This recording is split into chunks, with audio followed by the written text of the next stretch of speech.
up, everybody? It's April Justine, and last week I said I was going to talk about exercise and keto, but instead I'm going to change gears and talk about emotional eating. I know there's a couple keto channels that have been talking about emotional eating, but today on my way home from the vet, I almost went straight to Five Guys to have a rather large burger with the bun and the fries. I drove past it, but yeah, I thought about it. So what got me there? First of all, I want to talk about cheat meals in general, because emotional eating most of the time is going to be a cheat meal unless you're just eating a massive amount of keto food. So for cheat meals, what happens to me if I have a large cheat meal is that I will gain a lot of water weight due to bloating, like a ton. And I can gain like 5 pounds in a freaking day. It's crazy. And then I also don't feel good. Like I get headachy. I just feel, I don't know, icky. Like I don't know how to explain it other than that I don't feel good. I feel icky. So that is that. So emotional eating, that is what has gotten me to my fat state that I am in and have been struggling with for a very, very, very long time. As a child, I was fat and overweight as long as I remember. My first memory is from like my ballet recital when I was 2 years old and a little boy in the class called me fat. And that stuck with me for years and years and years, and I've worked on that, and now I think, okay, a 3-year-old told me that. So if a 3-year-old were to tell me that today, would I listen? Probably not. Okay, I wouldn't. And actually I would just laugh at it. In fact, I got a comment today on my hair loss video, which is probably one of my most watched videos, and it said oink. That's all it said. No picture, you know, so you could like actually see who's calling you this thing. And I saw it and I just laughed. I mean, really? Like, yeah, it's a weight loss channel. Hello, I know I'm overweight. Duh. People are ridiculous. And what's funny too about that is like in real life, in person, that person would never, ever say oink to me. I guarantee you that. It's just, the internet is a wonderful and hateful place all at the same time, which you guys know. But that was like my first negative comment, so I almost like, I felt like, yes, I did it. I made it. And I want to give you guys a huge, huge, huge, huge, huge thank you because I hit over 500 subscribers, which was a really big deal to me. It still is a really big deal to me. And I told one of my best friends that once I hit the 500 subscriber mark that I am going to start putting together an ebook booklet for keto and the different ways to do keto and how do you find the way that's right for you. So you hit 500. My cats pick now to scratch on their post. They've been sleeping all day and pick now. And my air conditioner's running. You guys, if you've been here a while, know the story with the air conditioner. It's loud as heck. Sorry, it'll shut off soon, I think. I don't know, it's still hot. I don't know. Today's been a really weird day. Okay, anyway. Back to emotionally eating. So that's when I was young, and then my mom didn't realize that I was overweight because I asked her, I'm like, why did you let me get this way? You were my mom, you were in charge of it, in charge of what you gave me. You know, I remember drinking like 5 sodas a day as a kid, as a little kid. Anyway, fast forward to when I was 10, my father passed away, which definitely messed me up mentally. I put up walls, immense walls, because I don't want to get hurt like that again. I don't want someone to leave me like that again because I felt pretty abandoned, and my mom was going through her own thing, and so I didn't have my mom to help me. I was on my own for that time period.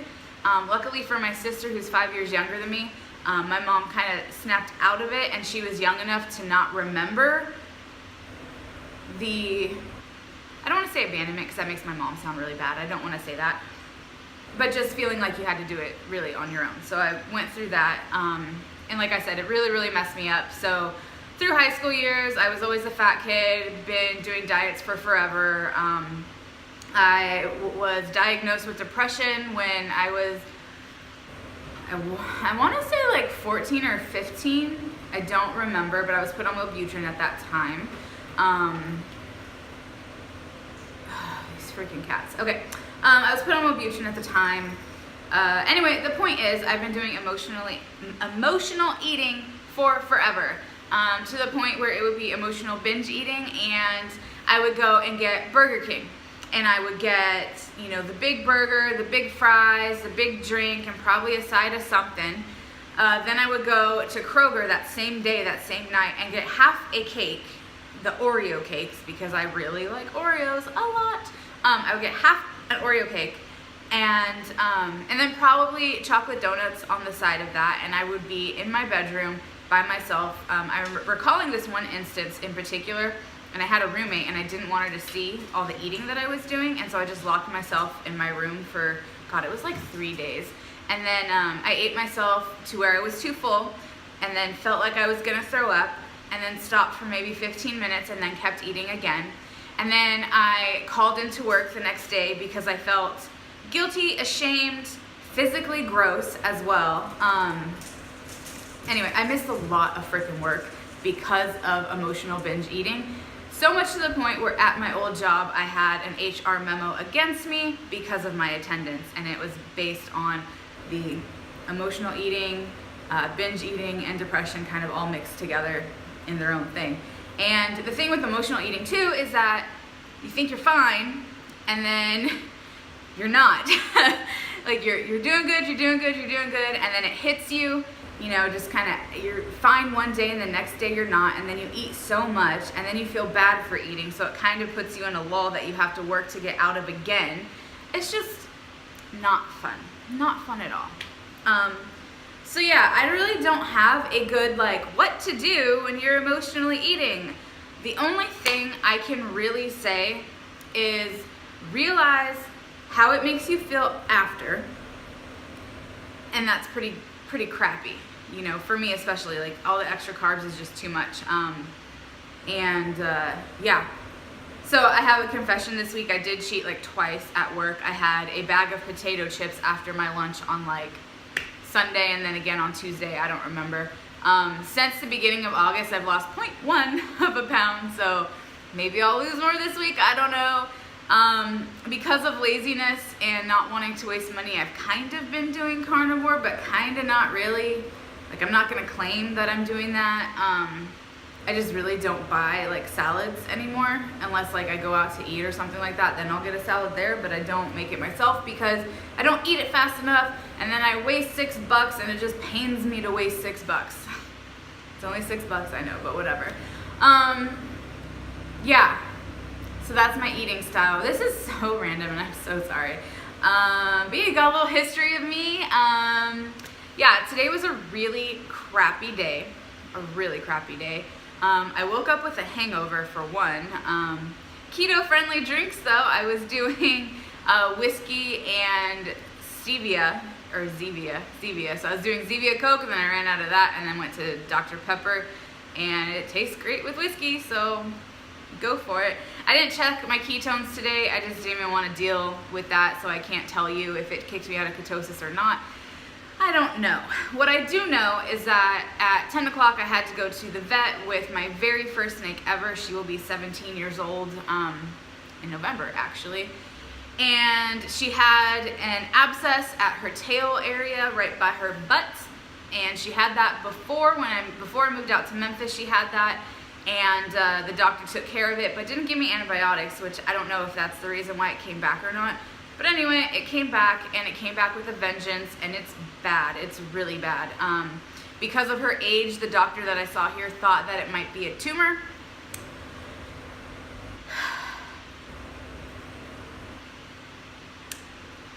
Trying to compose myself.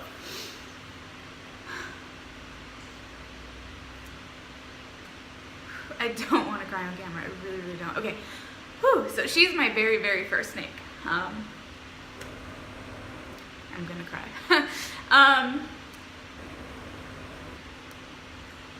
And I'm not ready to say bye. We'll say that. So if it's a tumor, that will suck a lot. Anyway, so I got to my car, was telling my business partner about it, and as I'm like typing to him in like Facebook Messenger, I'm like crying like this pretty much, just tears rolling down, whatever. Yeah, so I was driving, and like I said, I was hungover this morning. All I had was a coffee at that point. And I knew I needed to eat something, and my old go-to hangover food was McDonald's because the fries just did it for me. So like I said, I wanted to go to Five Guys and get a rather large burger with fries, the whole thing. I can't honestly tell you what made me drive past it. And honestly, it could have been that I was still nauseated from the drinking last night. I had a really great time last night, but today was just awful. And on the way to the vet, my coffee, as you guys, I've mentioned before, holds temperature so well.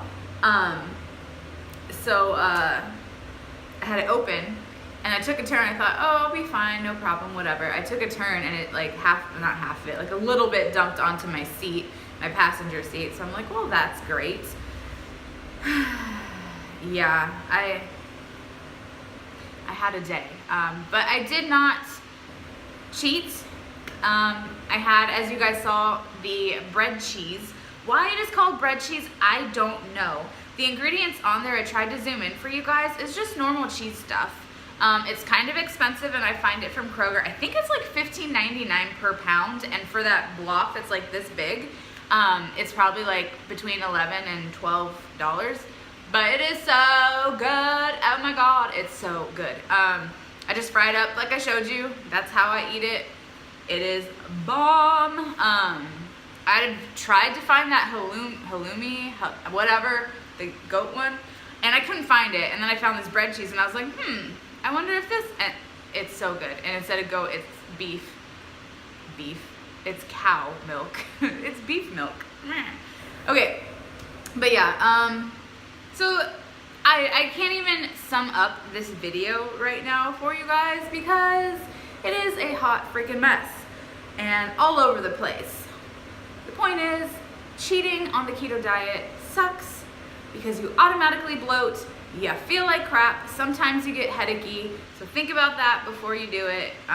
If you're going to emotionally eat, plan for it not to be as big and only make it one meal because it can easily, I mean, if you guys are emotional eaters like I am and have been, one bad meal, bad choice turns into another, that turns into another, that turns into another, and it's hard to reel it back in at that point.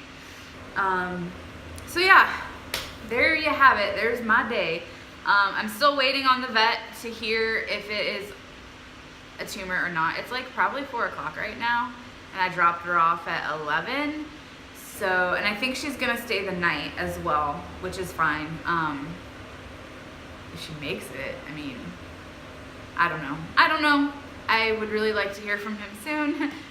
The longer I go, it's just the more bad crap I think about. But yeah, for those of you who don't know, I keep snakes and I breed pythons. So yeah, I'm gonna wrap this up and I will show you everything else that I ate. So we got coffee in the morning, we got that bread cheese at like 3:30, and I don't know what's next, but I'll show you here. But he's kind of indisposed and doing like couch sleep off of it. Get out. Okay. Then throw in your truck roast. Get out. Next, Get out. add salt and pepper to both sides. All right, guys, I love you so much. Thank you very, very much for following me, and I will see you later.